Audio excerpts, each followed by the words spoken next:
గుణాలే మన శరీరంలో కూడా ఉన్నాయన్నమాట. కాబట్టి ప్రకృతి జనితములైన సత్వ తమో రజో గుణాలు మనల్ని ఆడిస్తూ ఉంటాయి. మనకు అర్థమవుతా ఉంటుంది ఇది తప్పు, ఇది చేయకూడదు అని మనకు తెలుసు. కానీ మన గుణం ఏం చేస్తుందంటే అందరూ తింటా ఉన్నారు కదా, అందరూ చేస్తా ఉన్నారు కదా, ఏం మనం ఒకటైనా ఏం కాదు అని మనల్ని ఎప్పటికప్పుడు మాయ, ప్రకృతి అంతా మాయ చేత కప్పబడి ఉంది. ఆ మాయ మనల్ని ఎప్పటికప్పుడు కిందకు లాగేస్తూ ఉంటుంది. మనము ఎప్పుడైతే సత్యాన్ని తెలుసుకొని గురువులు చెప్పే ఇటువంటి సందేశాలను వింటూ మాయకు వశం కాకుండా, అరే ఇది తప్పు కదా, ఇది తినకూడదు కదా, నేను ఎందుకు తింటా ఉన్నాను, వద్దు అని మనల్ని మనమే నిగ్రహించుకోవాలి. అది అంత ఈజీగా రాదు. కాబట్టి ఎప్పుడైతే సత్యాన్ని తెలుసుకొని సత్యాన్ని పట్టుకొని ధ్యానం చేస్తామో, చేయగా చేయగా చేయగా కొంతకాలానికి ఆ నిగ్రహ శక్తి అనేది మనకు వస్తుంది. అయితే అది సాధించాలంటే మనలోనే అకుంఠితమైన పట్టుదల ఉండాలి. ఊరికే ఏవి రావు, వింటానే ఏవి రావు. ఆరోగ్యం బాగాలేదని హాస్పిటల్కి వెళ్తాము, డాక్టర్ మందులు రాయిస్తారు, ఒక్క పూట మిగతానే వెళ్ళిపోతాయా? అవి కూడా 5 రోజులో 7 రోజులో 6 నెలల్లో ఒక కోర్స్ ఇస్తారు. కాబట్టి ఒక చిన్న జలుబు దగ్గు జ్వరంకే ఒక కోర్స్ వాడినప్పుడు జన్మల నుంచి మనలో ఉన్న ఈ గుణాలని మనం మార్చుకోవాలంటే అంత ఈజీగా మారిపోతాయా? కాదు. ఎంతో పట్టుదల ఉండాలి. మన పని అయిపోయింది, మన బాధ్యతని మనం ఎప్పుడు వదలకూడదు. మన పని ఏముందో, మనం ఏ బాధ్యతలు తెచ్చుకున్నామో అది చేసేయాలి. ఫస్ట్ ఇంట్లో చేసి పెట్టేసి పక్కింటోళ్ళు ఎనికింటోళ్ళు అది ఇది ఏమి వద్దు, కూర్చొని ధ్యానం చేసుకోవాలి. ఎప్పుడైతే మనం పట్టుదలగా ధ్యానం చేస్తామో అప్పుడు ఈ శరీరంలో ఉన్నప్పుడే మనం అన్నింటినీ అధిగమించుకోగలుగుతాం. మనకే అర్థమైపోతుంది, అరే నాలో ఇటువంటి మార్పులు వచ్చాయి అన్నది మనమే గ్రహించుకోగలుగుతాం.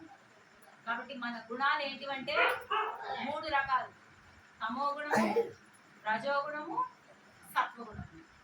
ఈ తమో గుణం అనేది ఏం చేస్తుందంటే ఎంతసేపు తిందామా పడుకుందామా, తిందామా పడుకుందామా, ఇంకా వేరే ఏ ధ్యాస ఉండదు.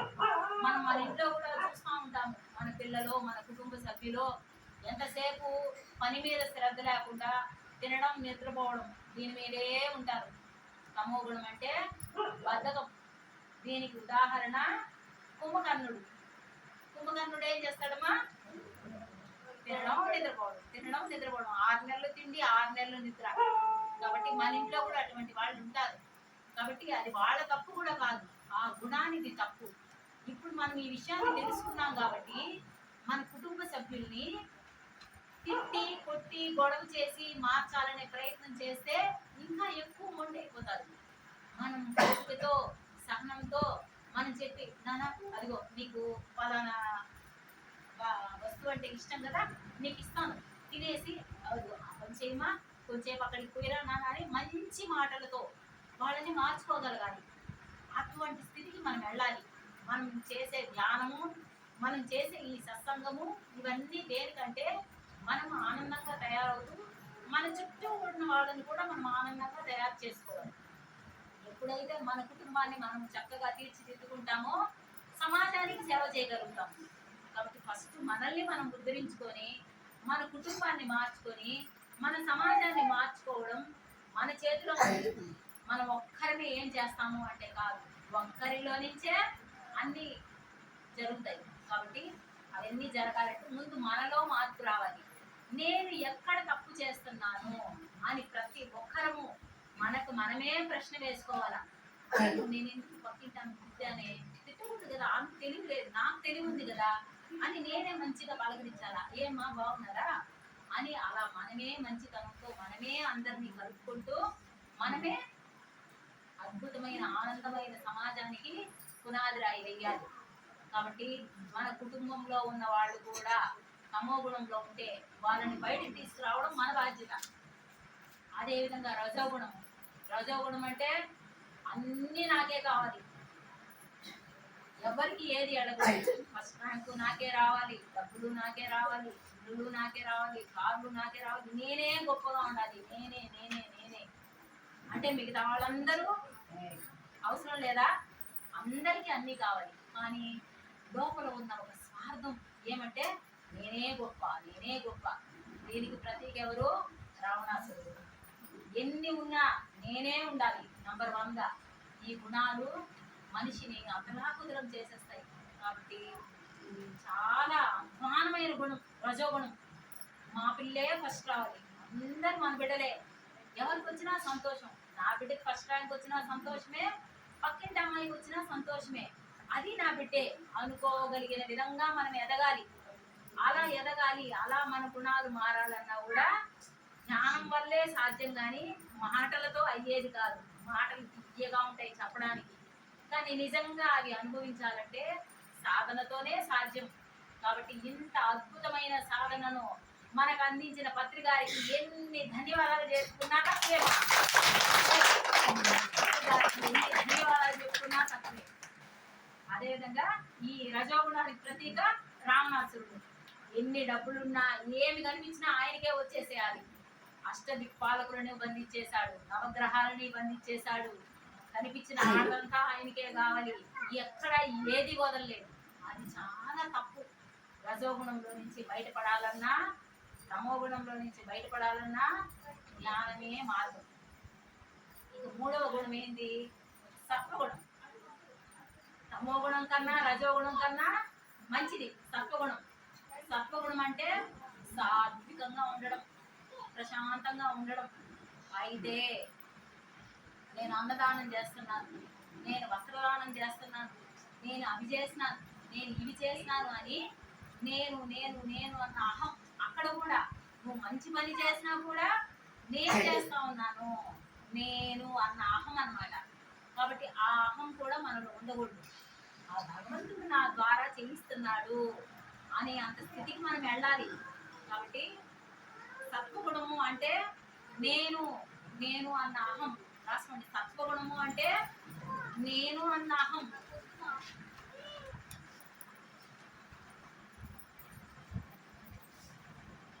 సత్వగుణము అంటే నేను అన్న అహంకారం. దీనికి ఉదాహరణ విభీషణుడు. నేను అన్న అహంకారం లేకుండా అహంకారానికి ఉదాహరణ విభీషణుడు. అది లేకుండా చేసుకోండి సార్. అవును సార్, ఆయనకి అహంకారం లేదు, కానీ భగవంతుడికి నేను ఎన్ని సహాయం చేశాను అని లోపల ఆయనకి ఒక చిన్న భగవంతుడు అంతటి వాడికి నేను పోయి చెప్పినాను, నేను చెప్తేనే భగవంతుడికి తెలిసింది అనుకోవడం కూడా అహమే కదా. అంటే మనం కూడా మనకు తెలియకనే తప్పులు చేస్తూ ఉంటాము.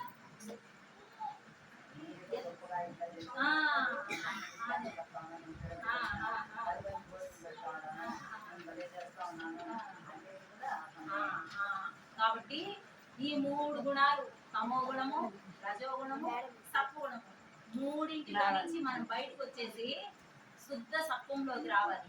శుద్ధ సత్వము అంటే భగవంతుడు చేపిస్తున్నాడు నా ద్వారా అన్న శుద్ధ సత్వగుణంలోకి మనం జీవించాలి.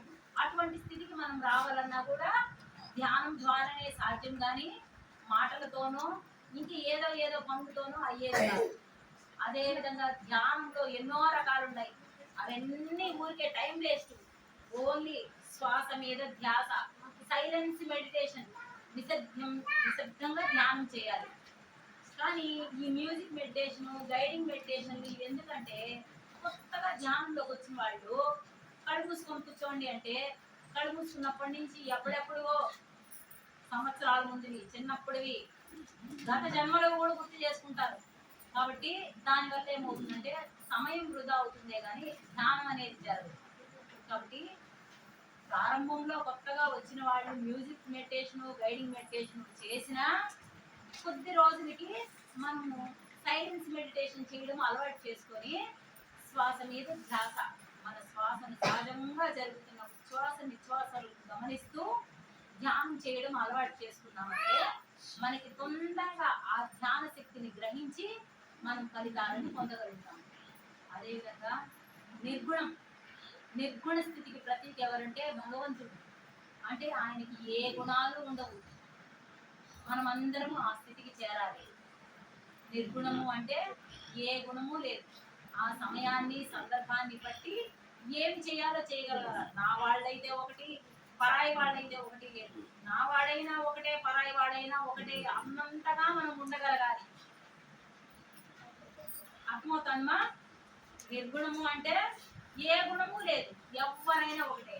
నేను తప్పు చేస్తే నాకు నేనైనా కూడా శిక్షను అంగీకరించాలి. అవును ఇది తప్పు, ఏదో పొరపాటుగా చేసేసినాను కాబట్టి ఒకరు వచ్చి తిడుతున్నారు, ఓకే తల ఉంచుకో, తల ఉంచగలగాలి.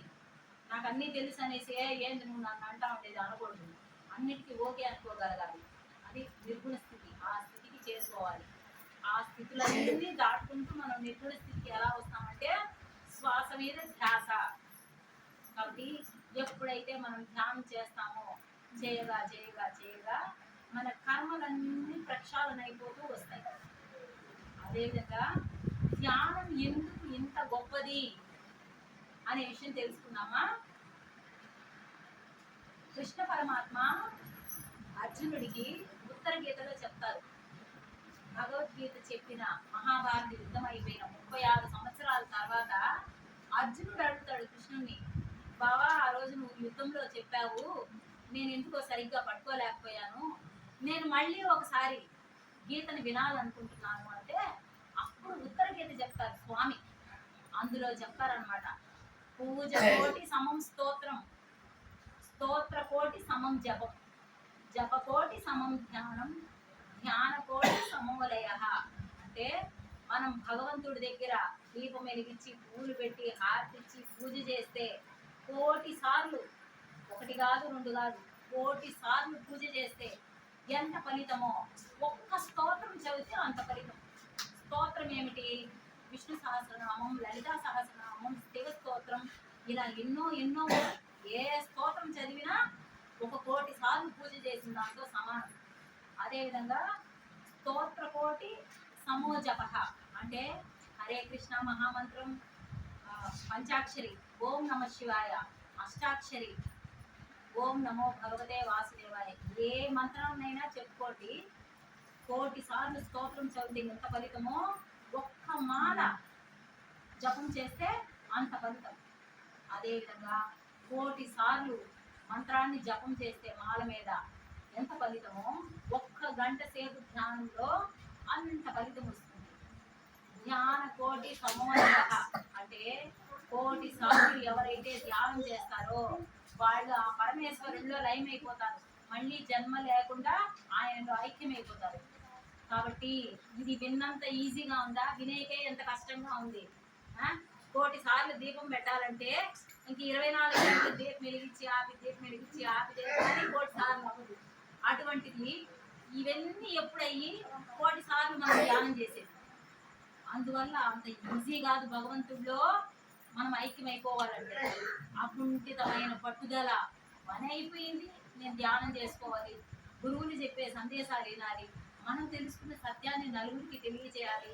దీని మీద తప్ప అనవసరమైన విషయాల మీద మన దృష్టి ఉండకూడదు. అట్టంటే పనులు మానుకోమని కాదు, మన పనులు మనం చేసుకుంటూ మన దృష్టి ఎప్పుడు ధ్యానం మీద, స్వాధ్యాయం మీద, సజ్జన సాంగత్యం మీద, సేవ మీద, ఈ 4 మీదే పెట్టుకోవాలి.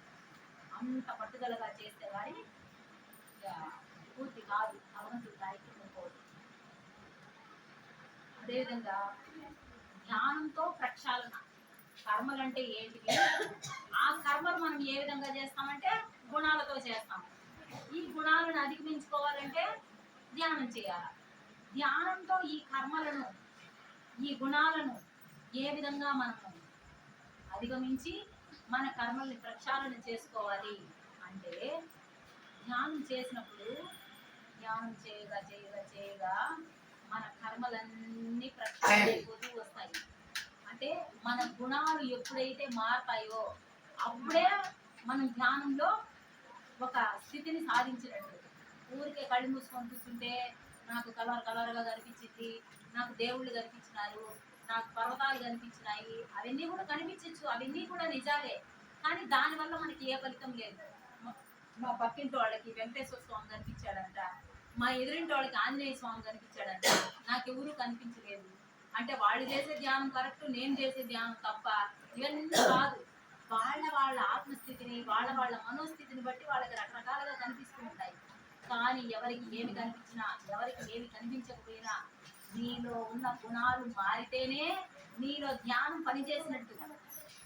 ఆ గుణాలు ఎప్పుడైతే మారతాయో, ఎప్పుడైతే మన కర్మలు ప్రక్షాళన అవుతాయో, మన లోపల ఉన్న ఆనంద స్వరూపుడు, చైతన్య స్వరూపుడు భగవంతుడు. మన గురువు గారు చెప్పేశారు, మనందరము కనిపించే ఈ శరీరాలము కాదు, కనిపించని ఆత్మలము అని. ఆత్మ అంటే జ్యోతి స్వరూపుడు, ఆనంద స్వరూపుడు, చైతన్య స్వరూపుడు. మనలో ఉన్న ప్రాణమే భగవంతుడు. ఈ ప్రాణం బయటికి వెళ్ళిపోతే ఇది శవము, ప్రాణం ఇందులో ఉంటే ఇదే శివము. కాబట్టి మనమే ఆ దైవాలు, మనమే ఆ భగవంతుళ్ళం. కాబట్టి మన లోపల ఉన్న భగవంతుడిని మనం దర్శనం చేసుకోవాలంటే ధ్యానం చేయాలా. చేయగా చేయగా చేయగా మన గుణాలు మారగా, మన కర్మలు ప్రక్షాళన కాగా, మన లోపల ఉన్న భగవంతుడు మెచ్చాలి మనల్ని. అరే నా బిడ్డ ఇంత అద్భుతంగా, ఇంత ఆనందంగా తయారయ్యాడని మనలో ఉన్న జీవుడు దేవుడైపోతాడు. కాబట్టి మన జీవుణ్ణి దేవుడిగా చేయాలన్నా, మానవుడిగా మానవుడిగా మార్చాలన్నా అది మన చేతిలోనే ఉంది. ఇది చేయాలంటే ముఖ్యంగా భగవంతుడు ఒకటే చెప్పాడు. భగవద్గీతలో ఎన్ని శ్లోకాలు చదివి, ఎన్ని అర్థాలు తెలుసుకొని, ఏమి చేసినా ఒక్క శ్లోకం నేర్చుకున్నారంటే, ఒక్క శ్లోకం ఒక అర్థం తెలుసుకున్నారంటే మన జీవితాలు అద్భుతంగా మారిపోతాయి. ఆ శ్లోకం ఏంటంటే, అహమాత్మ గుడాకేశ సర్వభూతాశే స్థితః అహమాదిశ్య మధ్యంచ భూతానామంత ఏవచ. అంటే అర్జునుడికి చెప్తాడు ఏమని, అహమాత్మ అంటే నేను ఆత్మను, గుడాకేశ, గుడాకేశ అంటే ఏంటి, అర్జునుడు అంటే నిద్రను జయించిన వాడు. నిద్రను జయించడం అంటే రాత్రంతా కూర్చొని ధ్యానం చేసి గుడాకేశ ధ్యానం చేశాను అది కాదు. మా గుడాకేశ అంటే మత్తు వదిలినవాడు, మనలాగా అజ్ఞానంలో నుంచి బయటపడిపోయినవాడు. కాబట్టి మనం చేయాల్సింది ఏమంటే, రాత్రంతా కూర్చొని నేను ధ్యానం చేసినాను అంటే దానివల్ల ఫలితం లేదు. ఇంకా ఉన్న ఆరోగ్యం పాడైపోయి వీళ్ళు ధ్యానం చేసేసి ఉండే ఒళ్ళు పాడు చేసుకొని అని ధ్యానానికి మనం చెడ్డ పేరు తెస్తాం. ఎప్పుడు మనం ధ్యానానికి చెడ్డ పేరు తేకూడదు. ఏదైనా వచ్చినట్టు అది మన అజ్ఞానము అని మనం అర్థం చేసుకోవాలా. ధ్యానం వల్ల లాభమే కానీ ధ్యానం వల్ల నష్టం లేదు. అది కూడా ఎందుకంటే ఈ క్లాసులన్నీ ఎందుకంటే సత్యాన్ని తెలుసుకొని, ఇప్పుడు మీకు అర్థమైంటాయి కదా కొన్ని కొన్ని విషయాలు, ఆ విషయాలని ఆచరణలో పెట్టుకునే దానికోసం ఈ క్లాసులు. అంతేగాని ఏదో కళ్ళు మూసుకొని కూర్చున్నాము, ధ్యానం చేసేసినాము, మాకు ఏ లాభము రాలేదు, ఏ ఫలితము రాలేదు, ధ్యానం అబద్ధము, దేవుడు అబద్ధము, ఇవన్నీ అబద్ధాలు కాదు. సృష్టిలోకి అతి గొప్పది ఏదంటే ధ్యానము, ధ్యానము, ధ్యానము. ధ్యానాన్ని మించింది ఏదీ లేదు. కృష్ణ పరమాత్మ చెప్పేశారు, అన్ని ప్రాణులలో ఉండే ప్రాణాన్ని నేను అని. కాబట్టి మత్స్యావతార గోవింద అనేది చేపల కూర చేసుకొని తినేది, వరాహావతార గోవింద అనేది పందిని కూడా కోసుకొని తినేది, దేన్ని వదిలిపెట్టడం లేదు. కాబట్టి అన్ని ప్రాణులలో ఉండే ప్రాణాన్ని నేను అన్నప్పుడు, ఒక కోడిని కోసినా, ఒక చేపను కోసినా, ఒక మేకను కోసినా, దేన్ని కోసినా భగవంతుడిని కోసినట్టే. మహా పాపం ఏదంటే ప్రాణిహింస. అన్నింటిని చంపి తినేసి, అబ్బా నేను చాలా మంచిదాన్ని, నాకెందుకు ఈ కష్టాలు, ఈ బాధలు, నేను మొన్న భిక్షగాడు వస్తే అన్నం పెట్టినాను, మొన్న ఒకడు వస్తే పాత గుడ్లు ఇచ్చేసినాను, వేరే వాళ్ళు వస్తే మా పిల్లల పాత పుస్తకాలన్నీ డబ్బు తీసుకొని ఇచ్చేసినాను, ఇంత మంచిదాన్ని, నాకెందుకు కష్టాలు, ఇంట్లో బియ్యాన్ని. కాబట్టి చేసే తప్పులన్నీ చేసేసేది, మళ్ళీ నేను బాగుండాలి, నాకెందుకు ఈ కష్టాలు, నాకెందుకు ఈ బాధలు అని అజ్ఞానంలో ఉన్నాము. గురువు వచ్చి చెప్పేశాడు, తెలియనప్పుడు అందరము తిన్నవాళ్ళమే అని తెలిసింది. కాబట్టి పరమాత్మ నన్ను క్షమించండి అని ధ్యానంలో కూర్చున్న ప్రతిసారి భగవంతుడికి క్షమాపణ చెప్పాలి. తెలియకుండా తప్పు చేసినాను స్వామి, ఇంకా చేయను అని ఎప్పుడైతే మనలో పశ్చాత్తాపం, పరివర్తన, ప్రాయశ్చిత్తం, ఈ గుణాలు మనలో పెంపొందించుకుంటామో అప్పుడు ఆయన మనల్ని మెచ్చుతాడు. ఎప్పుడైతే ఆయన మనల్ని మెచ్చుతాడో ఆటోమేటిక్గా మనం ఏమీ అడగాల్సిన పని లేదు భగవంతుణ్ణి. ఎందుకంటే మన పిల్లలకి ఏం కావాలో తల్లిదండ్రులుగా మాకు తెలియదా, మేము ఈమా అంటాము, అటువంటిది మన బిడ్డలకే మనం చెప్పినప్పుడు మనందరి తండ్రి ఆ సర్వేశ్వరుడికి తెలియదా మనకేం ఇయ్యాలో? కాబట్టి మనం అడగకుండానే మనకు అవసరమైనవన్నీ ఆయన తెచ్చిస్తాడు. మనకి ఏది వస్తే దాంతో సంతోషంగా బ్రతికేది మనం నేర్చుకోవాలి. మన గురువు అది చెప్పేశాడు. ధ్యానం అనేది ధ్యానం కోసమే, లాభాల కోసం కాదు. ఈ భౌతిక పరమైన కోరికలు కానీ, అదేవిధంగా ఆధ్యాత్మిక పరమైన కోరికలు కానీ, ఏ కోరిక నీకు వద్దు. నువ్వు ధ్యానం మాత్రమే చెయ్యి. ఎప్పుడైతే ధ్యానం చేస్తావో నీకు జ్ఞానం వస్తుంది. జ్ఞానం అంటే ఏంటి? నేను ఈ శరీరాన్ని కాదు, ఆత్మ. నాలో ఉన్న ఆత్మే అందరిలో ఉంది. అహం బ్రహ్మాస్మి, నేనే ఆ దైవాన్ని. తత్వమసి, నాలో ఉన్న ఆత్మే అందరిలో ఉంది. సర్వం కలిగిదం బ్రహ్మ, ఆ పరమాత్ముడు ఈ సకల చరాచర జగత్తును ఏర్పరిచాడు. కాబట్టి అంతా దైవమే, నేను ఒక్కటే కాదు, కంటికి కనిపించే సర్వము భగవంతుడే అన్న స్థితిలో ఎప్పుడైతే మనము ఎదిగి ఆ విధంగా చూడగలుగుతామో అప్పుడు ఆటోమేటిక్గా మన కర్మలన్నీ ప్రక్షాళన అయిపోయి ముక్తి మోక్షం. ముక్తి అంటే ఈ శరీరంలో ఉన్నప్పుడే మనకి ముక్తి ప్రసాదించేస్తాడు భగవంతుడు. అంటే ఏంటి? ఆనందంగా. మోక్షము అంటే మోహక్షయమే మోక్షము అని శంకరులు చెప్పేశారు. అంటే మనకి దేని మీద ఆశ మోహము ఏమి ఉండవు. అంటే మనం కోరుకునేది కాదు, మన మనోస్థితిని ఆ విధంగా చేసేస్తాడు భగవంతుడు. ఎప్పుడు ఆనందంగా ఉండిపోదాము.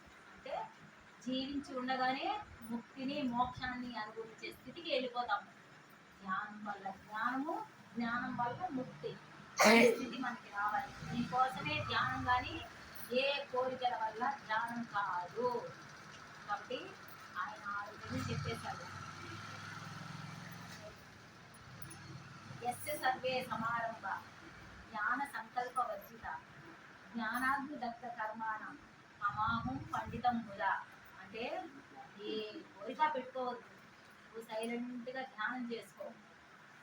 చేయగా చేయగా చేయగా నీ జ్ఞానం అనే అగ్నిలో, ఎప్పుడైతే నీలో జ్ఞానము అగ్నిలాగా ప్రజ్వరిల్లుతుందో ఆటోమేటిక్గా నీ కర్మలన్నీ దగ్ధమైపోతాయి.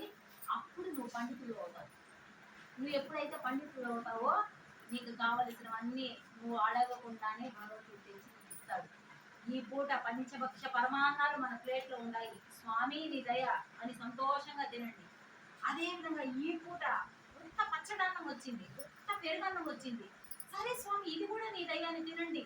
మా కోడలు నాకు మంచి భోజనం పెట్టలేదు, మా అబ్బాయి ఇంట్లో పిల్లకాయలకి వాళ్ళ భార్యకే పెట్టినాడు, నాకు పెట్టలేదు, వద్దు. ఇవన్నీ ఎవరు చేసేవి కాదు, అవన్నీ ఆయన లీలలు. అది తెలియక మనం ఏమనుకుంటాము, మా ఇంట్లో వాళ్ళు మమ్మల్ని సరిగ్గా చూసుకోవడం లేదు. ఇవన్నీ మనం తెచ్చుకున్న కర్మలు. కాబట్టి మన ప్లేట్లోకి ఏ భోజనం వచ్చినా సంతోషంగా పరమాత్మ ఈరోజు నువ్వు అని దాన్ని ప్రసాదంగా స్వీకరించండి. ఒకరికి పెట్టేది నేర్చుకోండి. ఎప్పుడైతే మనం గుణాలను మార్చుకొని మనకు మనమే ప్రశ్న వేసుకొని మనకు మనమే అద్భుతంగా మారిపోతామో మనమే ఆనంద స్వరూపుడు. మాంసం తింటే రాక్షసులం, రక్త మాంసాలను తినేవాడు రాక్షసుడే, వాడు మానవుడు కానే కాదు. ఒక జీవిని, ఒక ప్రాణిని అయ్యో అని దయ లేకుండా తింటే ఎందుకు మనకి జన్మ? తెలియనప్పుడు తిన్నాం, తెలిసిపోయింది. జన్మ జన్మలు బహూనాం జన్మనామంతే జ్ఞానవాన్ మా ప్రపద్యతే వాసుదేవ సర్వమితి సమాత్మానం దుర్లభ. అంటే అనేక జన్మలు తిని తిని తిని తిని కర్మలు పాపాలు అనుభవించి అనుభవించి ఒకనొక జన్మలో భగవంతుడా ఏంది అనుకున్నప్పుడు గురువు వచ్చి చెప్తాడు, అంతా భగవంతుడే, అంతా వాసుదేవుడే అని. ఇప్పుడు చూడండి, ఎక్కడ చూసినా మీకు కృష్ణయ్యే కనిపించాలా. కృష్ణ మందిరంలో కూర్చోన్నారు, అంతా ఉండేది ఆయనే. ఎప్పుడైతే మనం ఆ స్థితికి చేరుకుంటామో రాక్షసత్వంలో నుంచి మానవత్వంలోకి రావాలి, మానవత్వంలో నుంచి మాధవుడిగా ఎదగాలి. కాబట్టి మానవుడే మాధవుడు. అందరూ జ్ఞానం ద్వారా మన గుణాలను మార్చుకొని మన కర్మలను ప్రక్షాళన చేసుకొని నేను ఈ శరీరాన్ని కాదు ఆత్మను అన్న స్థితిని అనుభవపూర్వకంగా పొందినప్పుడు ఆటోమేటిక్గా మన కర్మలన్నీ ప్రక్షాళన అయిపోయి మనం ఆనంద స్వరూపం అవుతాము. కాబట్టి మన జీవితానికి జ్ఞానానికి ఉన్న సంబంధము మనం చేసుకునే కర్మల ద్వారా మన గుణాలను ఏ విధంగా మార్చుకోవాలి, మన గుణాల నుంచి ఏ విధంగా మనం అద్భుతంగా బయటపడి ఆనంద స్వరూపులం అవ్వాలి అనే విషయాన్ని మీ అందరికీ ఆ పరమాత్ముడు నాకు తెలియజేశారు. అందరూ కూడా ఆచరణలో పెట్టుకొని ఆనంద స్వరూపులు అవ్వాలని మనస్ఫూర్తిగా కోరుకుంటున్నాను, ఆత్మపూర్తిగా కోరుకుంటున్నాను.